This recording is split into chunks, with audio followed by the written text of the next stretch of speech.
আসসালামু আলাইকুম। খেলা জগতের সব ইম্পর্টেন্ট খবরগুলো নিয়ে আমি সোহেল আছি আপনাদের সাথে। আশা করি পুরো ভিডিও জুড়ে আপনারাও থাকবেন আমার সাথে।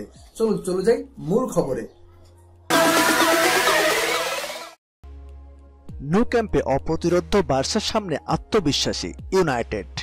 ওল্ড ট্রাফোর্ডে 1-0 গোলের জয়ের পর চ্যাম্পিয়ন্স লিগের কোয়ার্টার ফাইনালে দ্বিতীয় লেগে বার্সার নামছে ম্যানচেস্টার ইউনাইটেডের বিপক্ষে।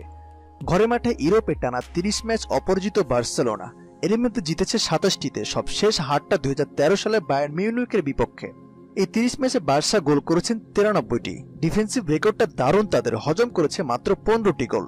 তবে দুর্দান্ত ফর্মে গত 3 বছর ধরে কোয়ার্টার ফাইনাল পার হতে পারেনি বার্সেলোনা। শেষ 5 বছরে চ্যাম্পিয়ন্স লিগে শিরোপাটা তারা ছুঁয়ে দেখেছেন মাত্র একবার। দল হিসেবে প্রতিবারই ফেভারিট হিসেবে বার্সেলোনা লিগ শুরু করা বার্সার জন্য যথেষ্ট ছিল না কোনোভাবেই। ম্যান ইউনাইটেডের বিপক্ষে প্রথম লেগে নিজেদের গোলটা করতে পারেনি আর্নেস্টোর দল। 1 গোলের জয়টা বার্সাকে দ্বিতীয় লেগের আগে একটু এগিয়ে রাখলেও খুব একটা ভরসা জোগাচ্ছে না। বার্সা অধিনায়ক লিওনেল মেসিকেও বেশিরভাগ সময় আটকে রেখেছিল ইউনাইটেড। 6 বছর ধরে কোয়ার্টার ফাইনালে গোল না পাওয়ার খরাটাও এখনো কাটেনি লিওনেল মেসির। তবে ওই ম্যাচের পর বার্সার প্রায় সবাই পুরো 6 দিন বিশ্রাম পেয়েছেন। লা লিগার শিরোপা জয় নিশ্চিত হয়ে যাওয়ার হুইস্কার বিপক্ষে একমাত্র মার্কো আন্দ্রে ছাড়া ওই ম্যাচের একাদশের সবাইকে বিশ্রামে রেখেছিলেন কোচ। প্রথম লেগের আগে অবশ্য বিলাসিতার সুযোগটা ছিল না বার্সার। অ্যাটলেটিকো মাদ্রিদের বিপক্ষে 3 দিন আগে কঠিন ম্যাচ খেলতে হয়েছিল মেসিদের। কিছুটা ক্লান্তির ছাপও ছিল তাই বার্সার খেলায়। এবার অবশ্য সেই সম্ভাবনাটা একেবারেই নেই। তবে সার্জিও বুস্কেটসকে খেলতে হবে আলাদা সতর্ক নিয়ে। প্রথম লেগে হলুদ কার্ড দেখেছিলেন, আরেকটু হলে লাল কার্ডও খেতে পারতেন, যদিও বেঁচে গেছেন। তবে দ্বিতীয় লেগে হলুদ কার্ড দেখলে আর বার্সা যদি সেমিফাইনালে উঠে যায় তাহলে প্রথম লেগটা দর্শক হয়ে পার করতে হবে বুস্কেটসকে।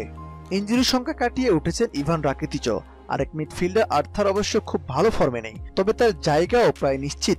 রক্ষণে পিকে লংলে আলবারো থাকছেন, কিন্তু রাইট ব্যাকে সেমেদো নাকি সার্জিও রবার্তো নামবেন সেটা এখনো নিশ্চিত করেনি কোচ। আর আক্রমণে আগের মতোই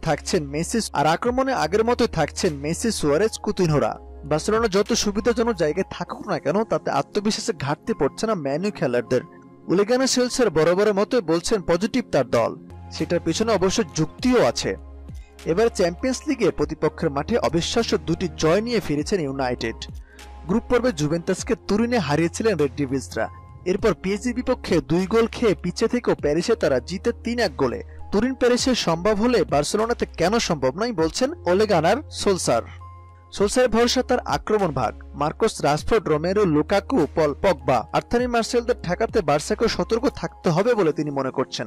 তিনি বলছেন, আপনি এই খেলোয়াড়দের মান দেখুন, আমরা তাই বার্সার জন্য বড় বাধা আমি মনে করি।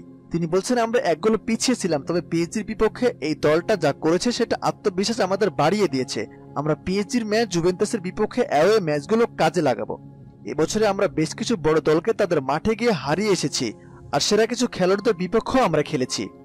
ন্যু ক্যাম্পে সোলশায়ার নিজেরও আছে অসাধারণ এক স্মৃতি। 1999 সালে চ্যাম্পিয়ন্স লিগ ফাইনালে ইনজুরির সময়ে করা তার একমাত্র গোলে বায়ার্ন মিউনিখকে হারিয়েছিল ইউনাইটেড। পেছন থেকে কিভাবে ফিরে আসা যায় সেটা তার খুব ভালোভাবে জানা আছেন বলছেন তিনি।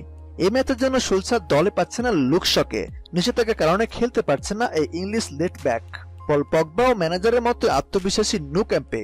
তিনি বলছেন, চ্যাম্পিয়ন্স লিগ কোয়ার্টার ফাইনাল দারুণ, আমাদের আসলে উপভোগ করতে হবে, সেরাটা দিতে হবে এবং বিশ্বাস রাখতে হবে।